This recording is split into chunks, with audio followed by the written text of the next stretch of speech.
Good morning.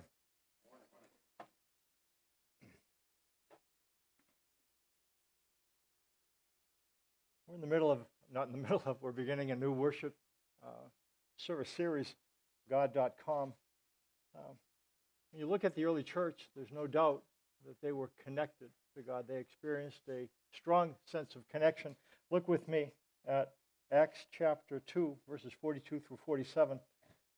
It's in your worship folder, and we'll find out what they were committed to, what their connection with God looked like, what components they experienced. It says in Acts chapter 2, they devoted themselves to the apostles' teaching and to the fellowship, to the breaking of bread and to prayer. Everyone was filled with awe, and many wonders and miraculous signs were done by the apostles. All the believers were together and had everything in common. Selling their possessions and goods, they gave to anyone as he had need. Every day they continued to meet together in the temple courts. They broke bread in their homes and ate together with glad and sincere hearts, praising God and enjoying the favor of all the people. And the Lord added to their number daily those who were being saved. No doubt that these people were connected to God. They experienced a couple things, three evidences. Look what it says. First of all, there's communion. It says they devoted themselves to the apostles' teaching and to the fellowship, to the breaking of bread and to prayer. Everyone was filled with awe, and many wonders and miraculous signs were done by the apostles. Together they had a focus on connecting with God. They experienced God's reality. Not only did they experience communion, they experienced community. It says all the believers were together and had everything in common. Selling their possession and goods, they gave to anyone as he had need. Every day they continued to meet together in the temple courts.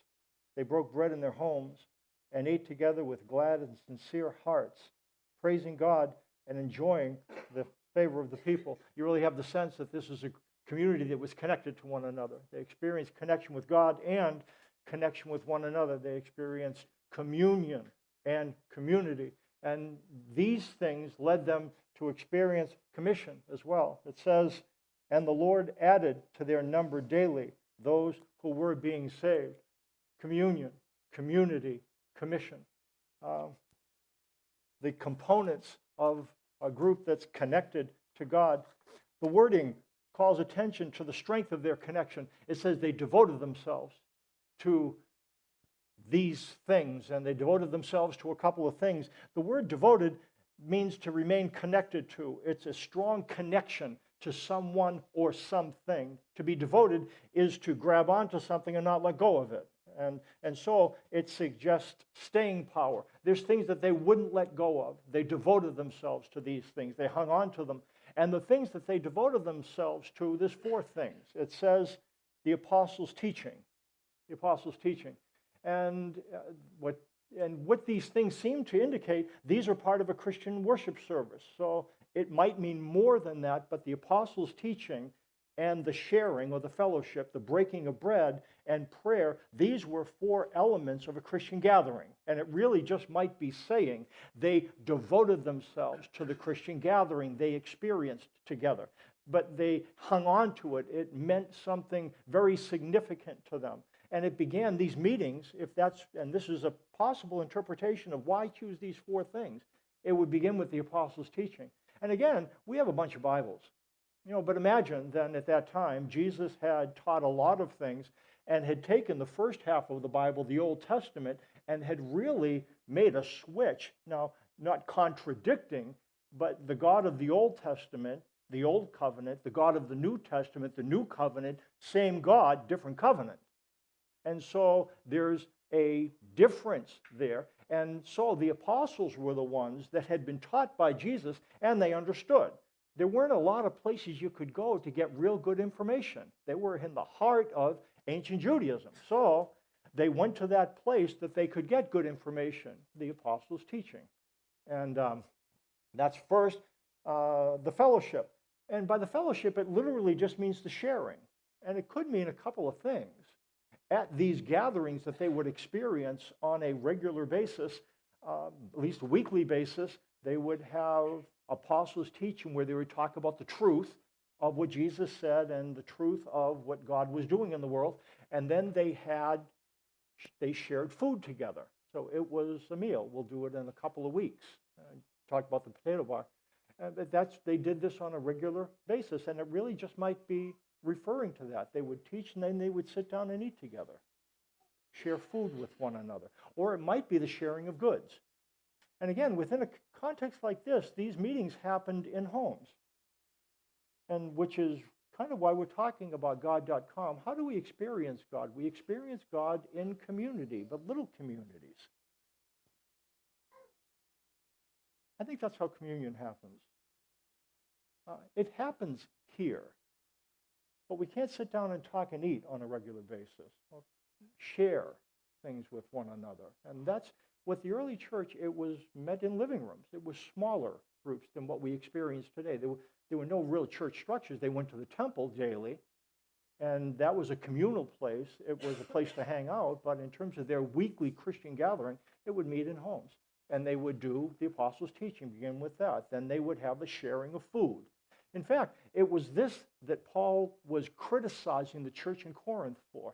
If you've had communion, and there's a passage in 1 Corinthians that talks about that anybody who eats the bread, the Lord's Supper in an unworthy manner, and it really speaks harshly, and it says some people got sick and died because they did. And what it's talking about is this. There were some, then they would have this weekly gathering, and they would tell someone, hey, you guys come early. And there's some other people that they could get the leftovers, and it was a meal. And so what Paul says is that's not the way to do this. Don't go ahead and not wait for other people. Invite some people to come to get the best of the food, and let the others kind of drift in, those who we might not be as committed to. It was this type of, cliques that he was talking about within a church structure that he is discouraging, that type of thing. The fellowship, it could be food, but they also shared of what they had. In a community like this, they were pretty poor. We'll talk about that in a little bit. So you might come and say, I really don't have the means whereby to keep on. And so I would find out what you had, and I might have something, and so I would maybe sell what I had and bring the proceeds, and that's the way it worked. They shared their goods and they shared their food. The breaking of bread, that probably is talking about the communion meal, a specific breaking of the bread, drinking of the cup, which was a Jewish ceremony that Jesus gave a Christian turn at the Last Supper. All those things, he celebrated the Passover, but he painted that Jewish festival feast with Christian colors. And he talked about himself being the Passover lamb. So they would do that on a weekly basis, most likely. And the breaking of bread was this sacred communion meal, the Lord's Supper. And then to prayer, really, the prayers. That's literally what it means. Not just to prayer. They devoted some to the prayers. There were some set prayers that you said in Judaism. Judaism wasn't a religion that did a lot of extemporaneous praying. That did happen. But when you met together, there were prayers that you prayed. And there were some set prayers, and the early church might have done this. And so that's what it's describing. They devoted themselves to meeting together, listening to the apostles' teaching, sharing in a meal, sharing goods, experiencing the Lord's Supper, reciting together and saying the prayers. And it's not so much that what they did was so special, because we do those things. I think what's significant is their devotion to it.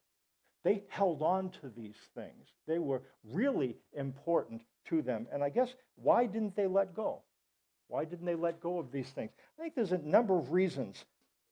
I think what's primary, they experienced God in these meetings. And that's what we're going to talk about. But before we look at that, I think there's another thing. Let's explore another reason. They didn't have a lot of choice. They didn't have a lot of choice. And again, if you at that time were in a community that was Jewish, this was Jerusalem, and it wasn't thought highly of to join the Christian community, and you found yourself out of favor with, the political structure, and probably your family structure as well. So you can't go back into the synagogue. And that's the place where a lot of business is transacted, where you hang out with friends. It was the center of the community. You can't go there anymore because you're a Christian. In all likelihood, you might not even be able to go home, because to become a Christian at that point was to become a criminal and to incur family disfavor. And so it could well be that in becoming a Christian that you cut family ties. I want you to imagine that you are isolated from the community. You're isolated from your family because you've made a commitment to Christ.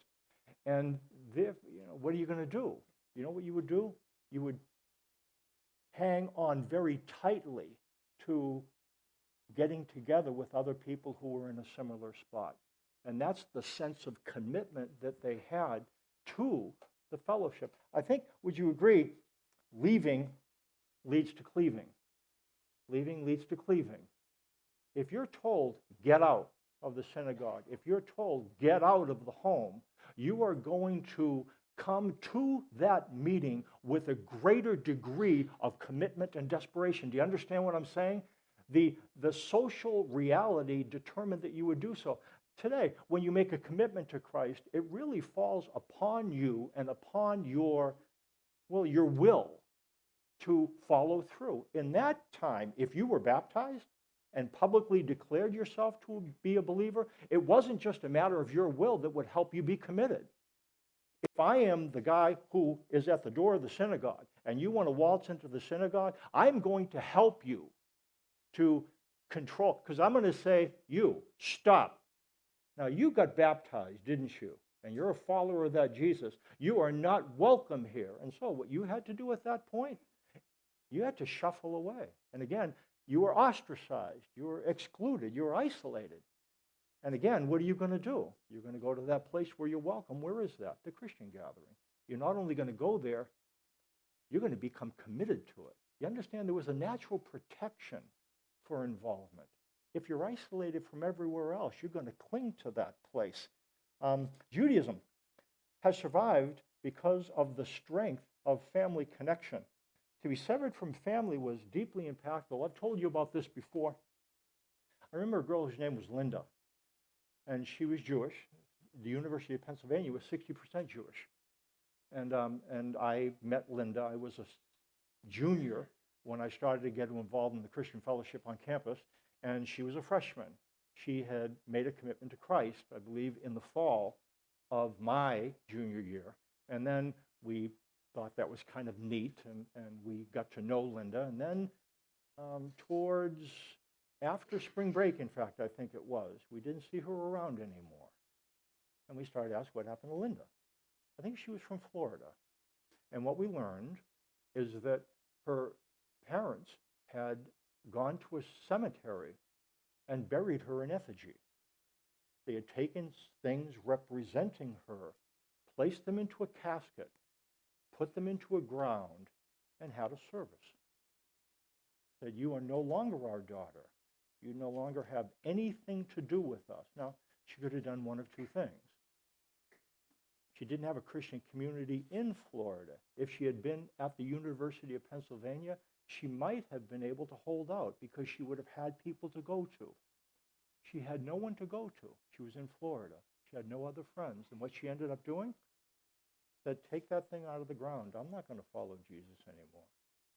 You can understand that, can't you? That's what it was like in Jerusalem, that degree of commitment. And so if you were ostracized, you needed a place to be able to go. It's hard to exist in isolation. Consider how this level of ostracism would impact your commitment to the apostles' teaching. Can you imagine, if it's not just one of several places you can go, it's the place that you belong. The apostles' teaching, the fellowship, that meal. Imagine what that meal means. If you walk around in the community and there you see that person and then they turn their head. The other person, they turn their head, but then there's a place that you can go. And when you walk in the doors of this place, it's a place that you're greeted by a smile. maybe the only place in the community you're greeted by a smile. Come on in, glad you're here. You know what you're going to do? You're going to grab onto that place. That place is a place that you're not going to handle in a cavalier manner. And again, I'm not saying all these things to guilt us into being this way. What I'm saying is that there was some natural protection for a deep sense of involvement. Do you understand what I'm saying? You understand? It was a different context. The breaking of bread, the Lord's Supper is going to be deeply meaningful because it's not just something that we're going to do and then we're going to go out to eat afterwards. It's a meal together. And maybe they don't have a place that they can get home-cooked food. I don't know. The prayers are going to be important. Would you agree with me that prayers seem to be more meaningful in desperation when you're in that place that you have nowhere else to turn? The prayers that you pray at that time are prayers that mean something more. In our dot-com world, I think natural protection for this kind of connection is eroded. We have so much choice. And again, I'm not blowing up. It's just the world we live in. We have all kinds of choice. We make our Facebook pages look exactly like we want them to look. We live in a dot-com world. I can put on there, in fact, I can invite people into my space and exclude people from my space. It includes only those people I want to be here. It only looks like I want it to look. I have a lot of choice. Would you agree? We have a lot of choice. A lot of choice. Living in Jerusalem at that time, you really didn't have a lot of choice. And there's natural protection. When you don't have a lot of choice, there's some natural protection for community. I remember when I moved to China. I moved there for a couple of years. And it's different being a Caucasian in a Chinese culture. As comfortable as I got to be with some of the people, they were never my people. And so the group that I was with, it had more meaning. When we got together at Thanksgiving and Christmas time, there really was a greater sense of being able to get together. We lived in an apartment complex. There were Chinese and Americans, but those things were more meaningful. A lot of gatherings had more meaning because it just wasn't as comfortable. In Chinese TV, it's not real fun. I mean, they had the Beijing Opera. If you've ever seen Beijing Opera, they have this, and it's really saying, that's really what it's like, and there are these weird things. And so you're just watching that thing and going, gee whiz. I'll tell you what I started to watch on TV, no joke, bullfights. They had bullfights. I can understand that. I can understand, the guy with, he did this thing, so what I'm saying is there wasn't a lot of choice. And so the connection you had with these people was special. In fact, we had a girl who spent her life in China. She wanted to, in her senior year, come to the United States. She was a friend of Marcia's. The daughter of a friend of Marcia's. And so she came to live with us so that she could go spend her senior year in high school in the United States as a kind of transition to going to college in the United States. And so we had her with us for a year. And at the end of that year, I said, tell me, Sarah, what was it like this year? And tell me about it and how it impacted your relationship with God. And I'll never forget what she said. I was not able to make the choices here that I was able to make in China that caused me to feel really close to God. You know what she was saying? There were too many choices here. I had to say no to too many things. There weren't that many things to say no to. You had a limited number of things to do. And there's a simplicity in that. There is a valuing of connection. You can spend more alone time. Again, if you don't like Chinese TV, you have a lot of time to read. Know what I mean? If you can't just go around and pal around, there's not a lot you can do. Isolation, I guess what I'm talking about is the power of disconnection. There was disconnection there. What can we do? Again, when I talk about these things, what we're trying to do is just understand what they were committed to and why they were so committed. let's talk about church. It's normal to attend a church that gives us what we want. I think that's natural. Would you agree?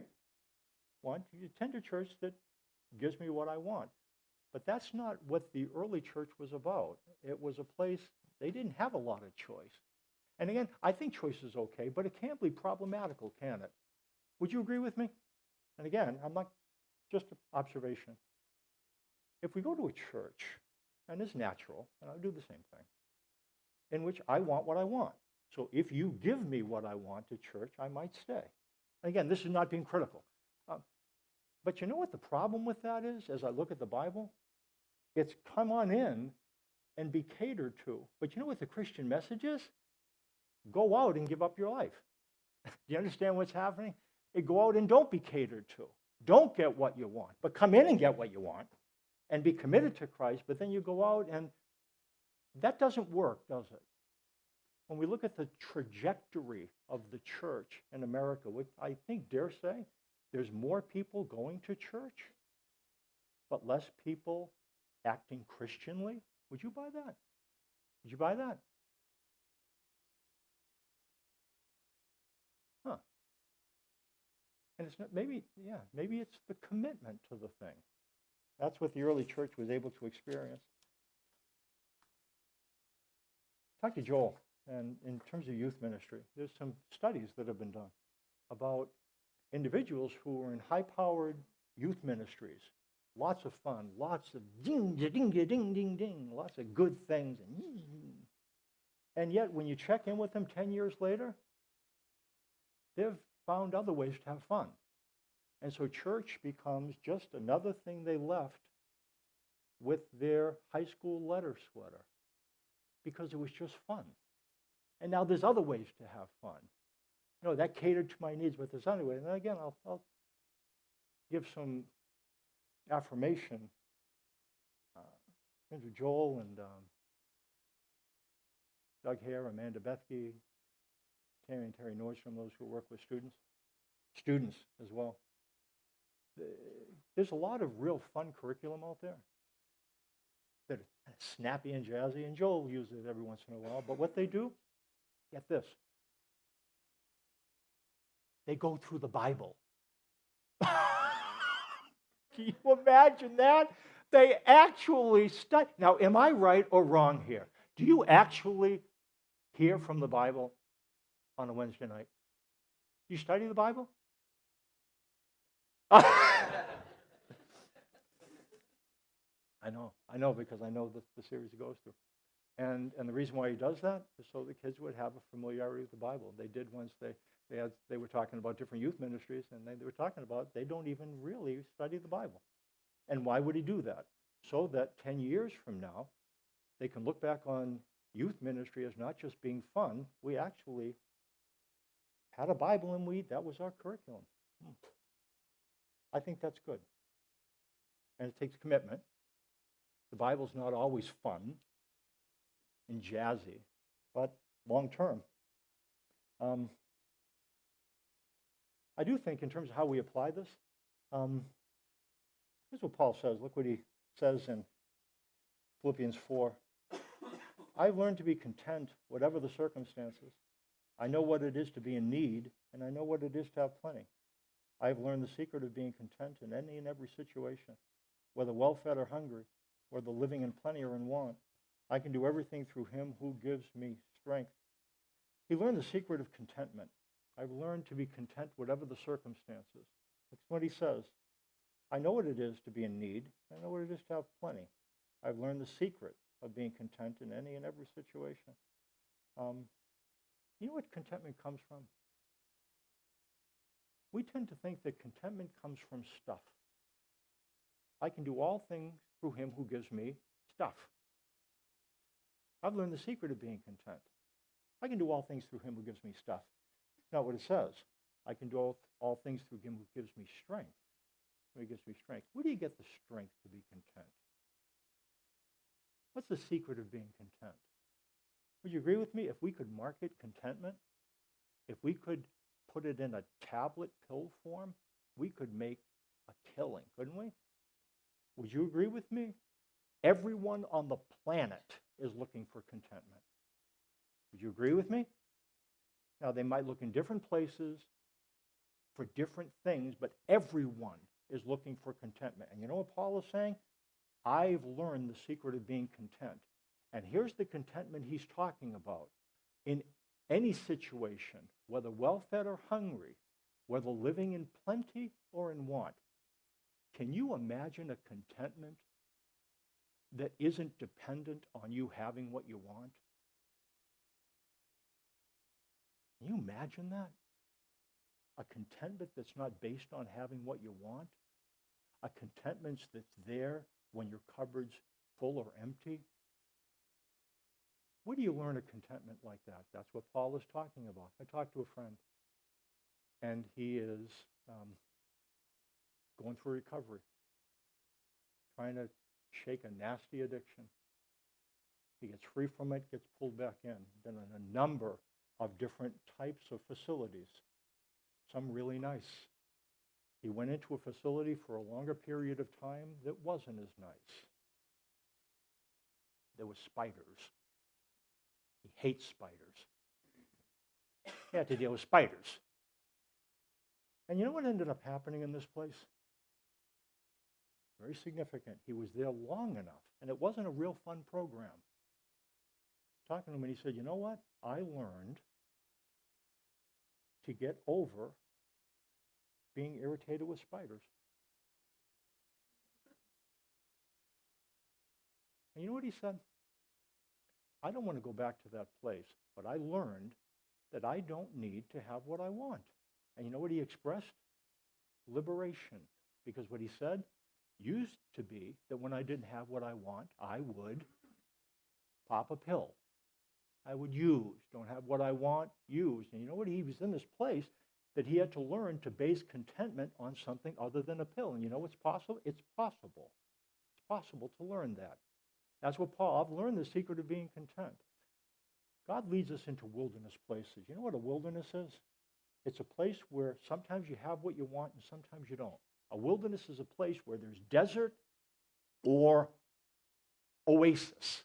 And it's not kind of partly desert, partly oasis. It's either one or the other. You're in an oasis, then you go through a lot of desert. And you know what the problem with something like that is? There's enough stuff that you need to inflame your hope that you'll get it, but not enough to keep the flame powerfully lit. It's kind of like your hopes are raised and dashed, and raised and lowered, and hopes raised and lowered. You get what you want, but then you don't get what you want. I'm not describing your life, am I? Am I describing your life? You get enough of what you want to raise your hope, but then not enough to satisfy your appetite, enough to raise your hope. You know what that is called? The wilderness. And you know what happens in a wilderness like that? We can learn the secret of being content. It's a difficult lesson to learn. Difficult lesson to learn. That's what Paul talks about. He learned it. Talk about the power of disconnection.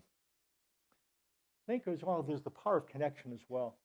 I want to read a section from Hebrews about Moses. Hebrews 11. By faith, Moses, when he had grown up, refused to be known as the son of Pharaoh's daughter. He chose to be mistreated along with the people of God, rather than to enjoy the pleasures of sin for a short time. He regarded disgrace for the sake of Christ as of greater value than the treasures of Egypt, because he was looking ahead to his reward. By faith he left Egypt, not fearing the king's anger. He persevered because he saw him who is invisible. He did a number of different things. Moses was able to commit himself to things that weren't really fun. You know, he chose mistreatment with God's people rather than stay in Egypt and have a pretty cushy life. He faced the king's anger, went with the people of God, did a lot of things. He was consecrated, and he was committed, and he was courageous, and we could find probably a bunch of other kind of C's to describe him. But he was all those things. Why was he able to do those things? Was he able to endure these things because he experienced God? Or was he able to experience God because he endured these things? Do you understand what I'm saying? Was he committed and courageous and consecrated because he experienced the reality of God, or did he experience the reality of God because he was courageous and consecrated and committed? That's a good question, isn't it? What comes first? The experience or the endurance? Say if you wanted to learn to endure things, maybe even not have what you want, how would you do that? You have to figure out how to do that so that you can experience God, or can you experience God? And that will be, what does it say about Moses? It says, by faith, in verse 27, he left Egypt, not fearing the king's anger. He persevered because he saw him who was invisible. You know what Moses did? He experienced God's reality. He experienced God's reality. Now, for him, it was a very private thing. Whereas Moses experienced God in isolation, this doesn't seem to be the norm for most of us. Look what it says. Where two or three are gathered together in my name, there I am with them. Let's listen to what it says. Where two or three are gathered together in my name, there I am with them. Talk about the power of connection. You know what I did? I have this Bible program. And so I typed in 2 or 3. I said, I wonder where else that is in the Bible. Why 2 or 3? Why not say 18 or 20? Why 2 or 3? Here's what I found. Let me just read. I'll read you what I found. Matthew, it says, if you will not listen, take 1 or 2 others along, so that every matter may be established by the testimony of 2 or 3 witnesses. I said, that's interesting, 2 or 3. 2 or 3 prophets should speak, and the others should weigh carefully what is said. Do not entertain an accusation against an elder unless it is brought by 2 or 3 witnesses. Anyone who rejected the law of Moses died without mercy on the testimony of 2 or 3 witnesses. You know what 2 or 3 is? It's enough people to allow there to be conviction. Here's what I think it's saying. We can't hold a deep conviction alone. We need witnesses. We need people who think similar things. We need to be able to say, I think this, and for you to, I do too. Now, if we share that, that strengthens you know what I don't think? I don't think we're supposed to experience God alone. I think that's what it's saying. Where 2 or 3 are gathered together, there I am in the midst. You know what I guess it means? We need one another.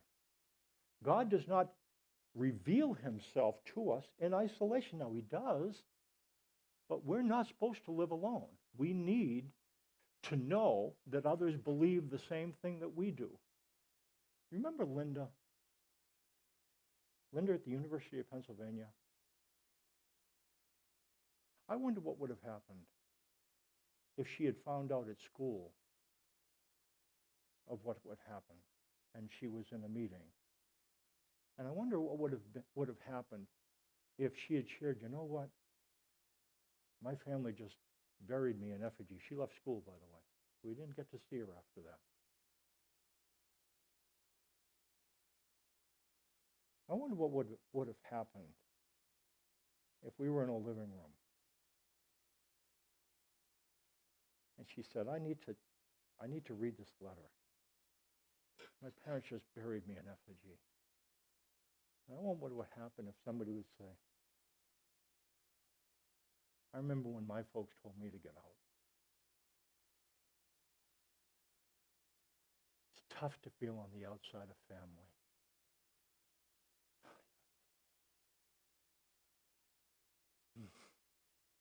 What can we do for you, Linda?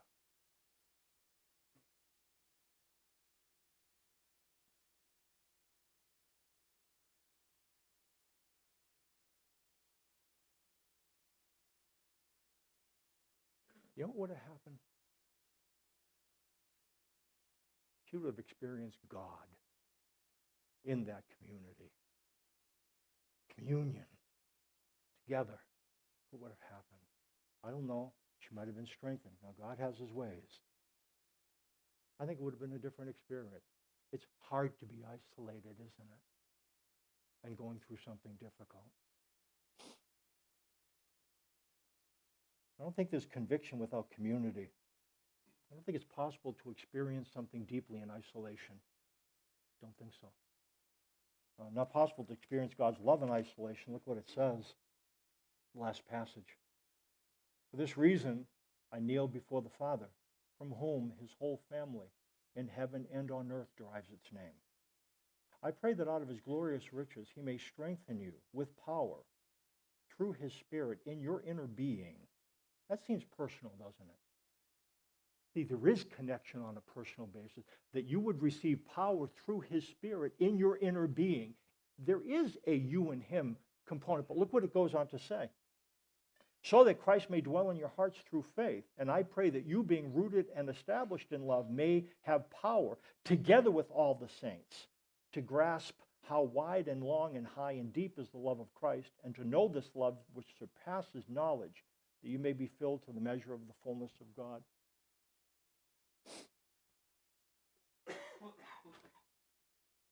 We cannot fully experience the reality of God alone.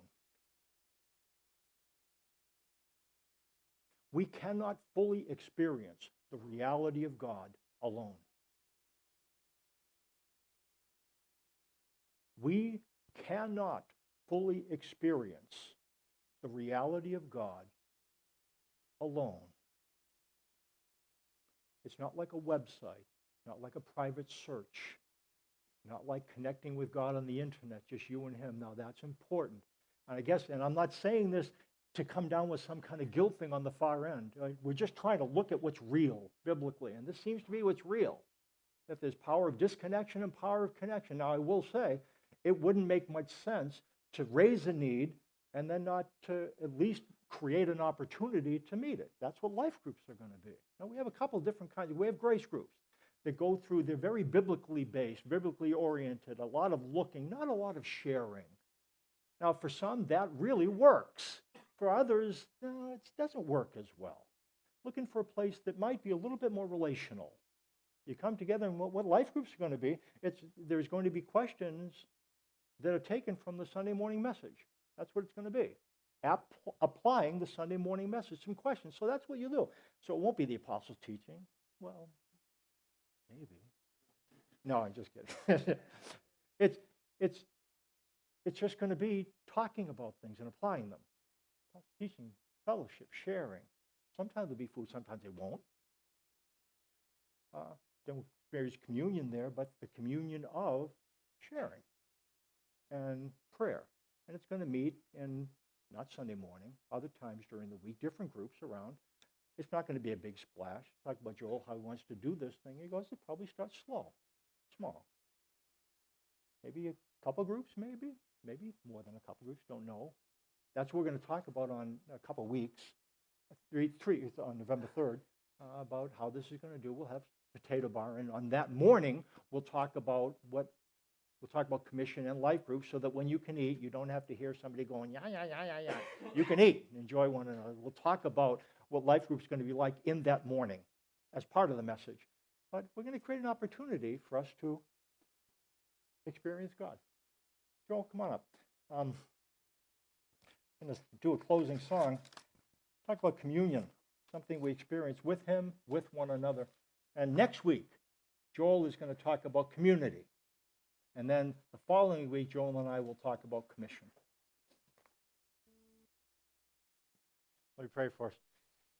Father, thank you for the reality of being able to experience you and the power of that connection.